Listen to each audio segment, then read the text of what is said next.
By the time this is done, James Comey's going to be suing the government for damages related to malicious prosecution after he wins his dismissal of his indictment in front of Judge Nachmanoff for vindictive prosecution. Things went terrible for Lindsay Halligan, as we imagined. In fact, she never said a word. She just, according to people in the room during Comey's arraignment, just rocked back and forth in a chair, nodding. Is she getting ready to get into the fetal position? She's already outmatched against Comey and against his former U.S. attorney, defense lawyer Pat Fitzgerald. We had a silent, mute Lindsay Halligan and a couple of lawyers they imported in from North Carolina. Obviously got the short straw. Trial is Jan 5, ladies and gentlemen. I'm talking 2026. And that's a good thing for James Comey. We break it all down for you on Legal AF, the podcast. I got all dressed up for it, and here's a clip. Let's start with good news. We got the great good news for Comey. To remind everybody, in case they were sleeping like Rip Van Winkle lately, former FBI director, former U.S. attorney for the Southern District of New York, James Comey, was indicted, we think, it's hard to tell from the indictment, for some sort of perjury involving, we're not quite sure who, about what, and when. These are all problems with an indictment, by the way. Problems that were pointed out by Pat Fitzgerald, the former U.S. attorney for Chicago. And for people that were in the room, they said, Karen, it looked like the tables were switched, because you had the powerhouse team that knew what they were doing, quick on their feet and getting everything they wanted in James Comey, former U.S. attorney, and in his lawyer, Pat Fitzgerald, former U.S. attorney. And on the other side, you had, I told you we'd want to pay for this, you had Lindsay Halligan, who never said a word. According to reports, I'm not making this up, I'm not being mean more than I need to be, rocking back and forth in her chair and doing some nodding. She better get used to, I think she's getting ready to get into the fetal position. She carted in, no one in the Eastern District of Virginia's office will prosecute this case. So they had to import two lawyers from North Carolina, one Mr. Lemons and one Mr. Garcia, who handled trying to get Judge Nachmanoff, a Biden appointee, to slow the case down.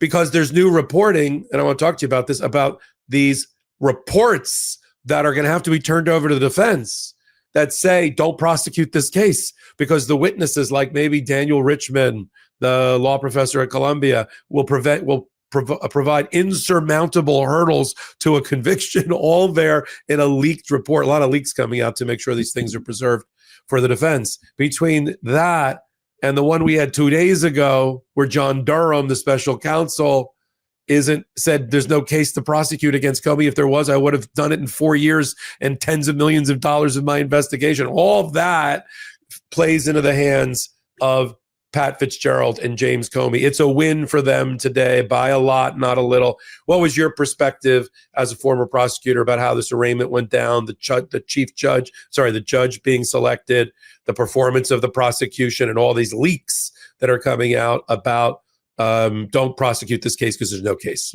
Yeah, this was it was like watching a minor league team play the Yankees, right? It was just unbelievable to see the matchup in court and what's happening. I mean, so much so that even the order that the prosecution provided to the court about when the trial date is set had the wrong year on it. It already passed. It's supposed to happen January 5th, 2026, and it says January 5th, 2025. I mean, they're just rookie rushing this thing to court. But, look, just putting this into perspective, the Eastern District of Virginia is probably in the top 5 of the 90 judicial district or the 90 U.S. attorney's offices across the country. It is the cream of the crop. It's really highly, highly respected, partly because, look, they deal with matters of the utmost importance in this country, because just by jurisdiction, the Pentagon sits in the Eastern District of Virginia, the CIA, lots of government offices, because it's right by Washington, D.C. It's one of the suburbs. So they are very highly respected. They've been around a long time. The fact that they couldn't get a single Eastern District of Virginia prosecutor to prosecute this case, that's issue number one, that they had to bring two guys up from North Carolina. That's telling right there, number one.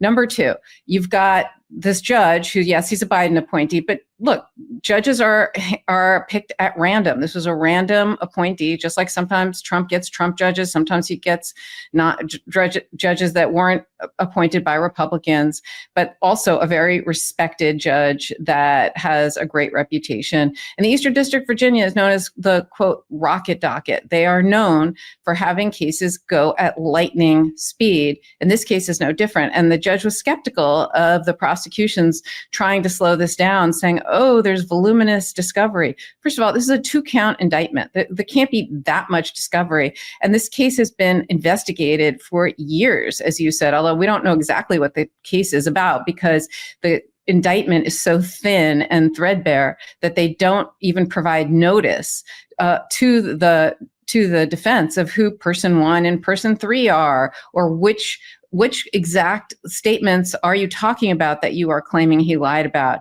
So nobody really knows what this is about. People have surmised. They think it's about certain things. But if it is about the things that people think it is, not only is there evidence to the contrary, right? There's evidence showing that he's not guilty of that. For example, some people have surmised that one of the people, one of person 1 or person 3, is this guy, Daniel Richman, who's a law professor, and he is somebody that prosecutors have alleged that Comey authorized to leak information to the press.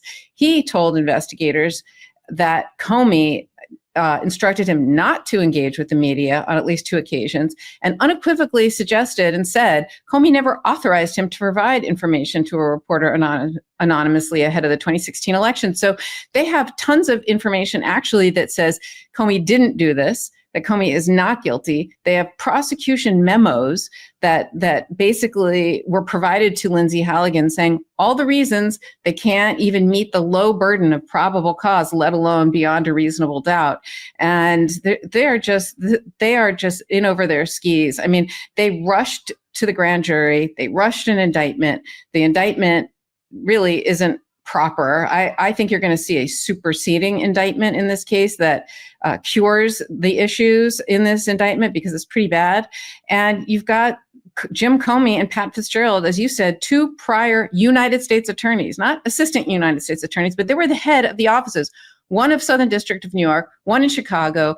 These are legal powerhouses. These are heavy hitters. These are respected people, which is why Comey was appointed to be head of the FBI. And, he's a very well-respected person. He also has a daughter and a son-in-law who, until this case, frankly. They're on the defense team now. Exactly. We're very respected federal prosecutors. They're going to be on the defense team. I mean, they don't have a shot. There's no case here. And on top of that, Comey's already signaled that they're going to make a claim for vindictive or malicious prosecution or selective prosecution. And for those of you who want to know the difference between selective prosecution and vindictive prosecution, they are slightly different. Selective prosecution is when the government enforces a neutral law in a discriminatory way. So prosecute some people, but not others, for things like their political beliefs, right? So they're going to make that claim. And if they get over the hurdle there and make that claim, they're going to get all sorts of discovery from the government that really have nothing to do with the 2 charges. It has nothing to do with what did you say here and what did you say here, but we'll go into all the stuff that went into prosecuting him, all the emails, text messages, memos, all the statements that they have, just everything from all the lawyers, et cetera, who said, don't bring this case, or there's not enough to bring this case, or there is no case. So that's what selective prosecution is. Vindictive or malicious prosecution is slightly different. It's when the government retaliates against a defendant for exercising a protected legal right. So like if somebody appeals a conviction or refuses to accept a plea deal or files a motion, and because they did that, the government then brings more serious charges, the prosecution has to be motivated by a retaliation here. I think here you have that as well. So this is clearly selective and retaliatory. So I think they are going to bring both those motions. I think those are really hard cases to make. But frankly, if I ever saw a case that had that, I mean, Exhibit A is Trump's public tweet to Pam Bondi, where he said, Pam, basically, he fires the U.S. attorney for the Eastern District of Virginia, who he appointed, Mr. Siebert, and then told Pam to bring this case. He installs Lindsay Halligan, who brings it the next day. So I think they have a great shot at both of those motions. And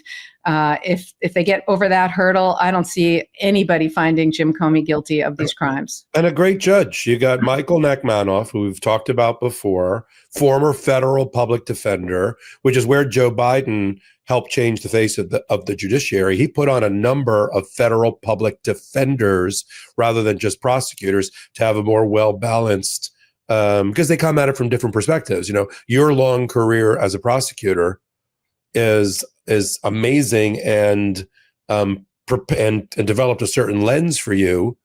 I spent the exact same amount of time as a defense lawyer, primarily. And, you know, now you're a defense lawyer as well, because you have the benefit of being a prosecutor. But when you have a guy like Nachmanoff, who makes really good decisions, as well, really well respected, it's a compliment to hear Donald Trump call him a dirty. What makes him dirty?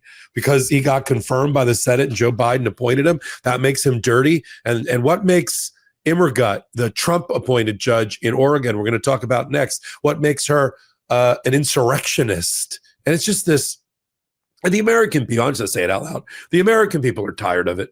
The American people are tired of it. They're tired of his whining. They're tired of his unpatriotic approach. They're tired of his attack on the rule of law and attack on judges. And it's showing up in the polls. So I don't think this is helping him. And I think Nachmanoff was like, well, nobody's waving. That's the other thing. Jim Comey's smart, as we know, as is Pat Fitzgerald. They're not waiving speedy trial because it puts the burden and the pressure on the prosecution to turn over everything within very short. I mean, we're going to trial in 3 months in a very short amount of time, like in the next 2-3 weeks. And I don't think they're right. You think Lindsay Halligan, when she showed up 10 days ago at the Eastern District of Virginia and couldn't find the washroom key, you think she figured out where the big pile of documents are that they have to turn over by law to the defense? Forget it. So that, again, advantage, a defense ready. You know, usually it's prosecution ready. They're not ready. And that plays into the hands, strengthens the hands of James Comey as he works to file soon. It's coming soon.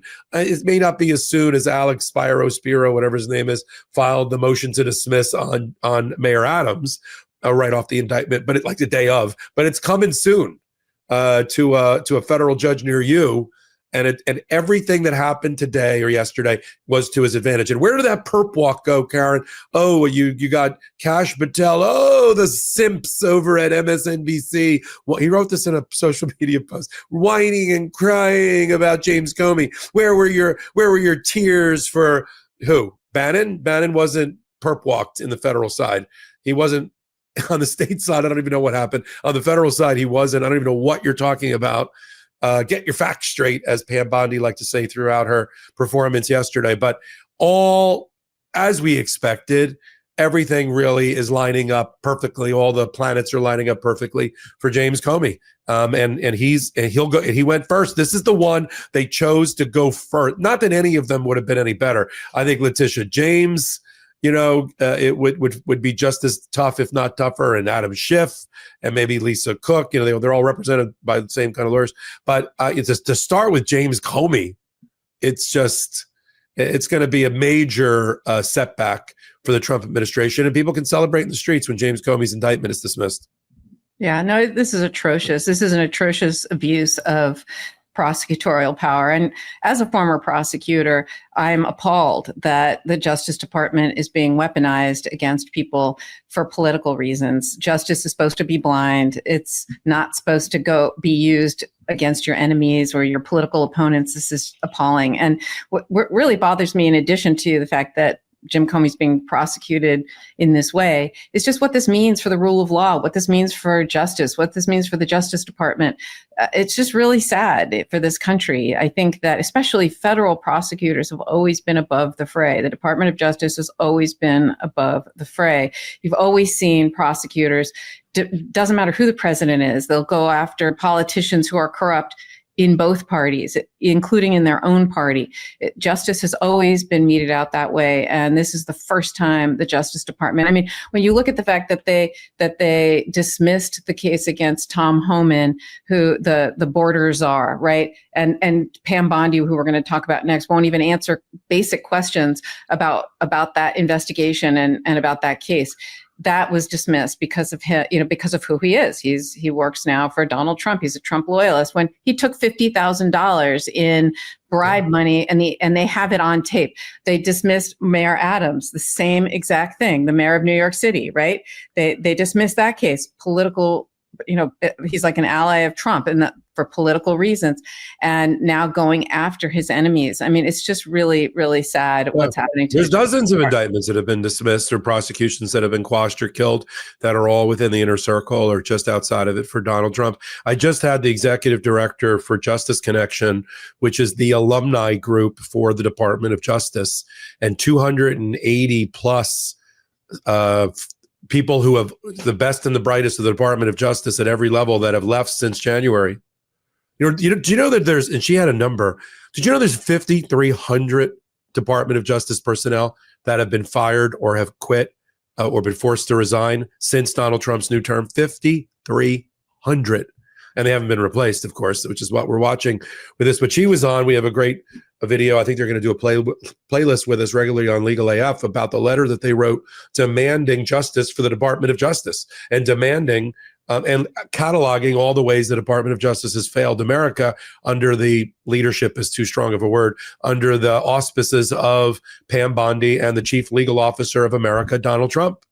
And just to hear her from an insider perspective, she served 5 presidents and 7 attorney generals as a senior attorney in the Department of Justice. She now heads this organization, and it's their third letter. They did a letter to oppose Emil Bovee as the Third Circuit Court of Appeals judge.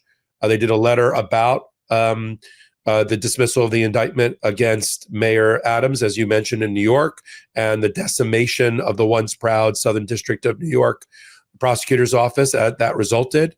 And now they step forward here. They also provide legal, like pro bono legal services for DOJ people who are targeted, and mental health counseling. I think both those things go hand in glove. I wonder how many of those 5,300 were prosecutors, because I think there's about 10,000 prosecutors nationwide who work for the DOJ. And, there's many, many more employees of the DOJ. But I wonder how many of the 5,300 are prosecutors. It's hard to tell. I mean, she gave me a number. The executive director gave me a number for the amount of people who signed the letter about Emil Bovee, and that was like in the 700 and 800s. But again, even here, the letter that they just wrote, which is posted on Legal AF Substack, they don't. There's a lot of like analysts and senior analysts and paralegals, but there is a fair amount of division heads. We've watched it. Yeah. Jay Bratt, who was one of the lead prosecutors for counterintelligence in the Mar-a-Lago prosecution against Donald Trump, is on that list, and all of that. Welcome back. We sit at the intersection of law and politics so you don't have to. Wednesdays and Saturdays at 8 p.m. Eastern time, Legal AF, the podcast. Then we do hot takes. God, I do them about 4 or 5 times a day. Because of you, we are now number 25 out of all podcasts on YouTube, and we appreciate your support. Coming over and help us on the Apple and Spotify platforms, the audio platforms, and send it off to people in your life and ask them to become part of our audience. And if you're on Midas Touch, subscribe. If you're on Legal AF, subscribe. And come over to Legal AF, the YouTube and the Substack. What work is being performed on Substack right now by my contributors? We've got 2 lives a day, up to the minute reporting, Join us at Legal AF Substack. So until my next report, I'm Michael Popak. Can't get your fill of Legal AF? Me neither. That's why we formed the Legal AF Substack. Every time we mention something in a hot take, whether it's a court filing or a oral argument, come over to the Substack. You'll find the court filing and the oral argument there, including a daily roundup that I do called, wait for it, Morning AF. What else? All the other contributors from Legal AF are there as well. We got some new reporting. We got interviews. We got ad-free versions of the podcast and hot takes. Where? Legal AF on Substack. Come over now to free subscribe.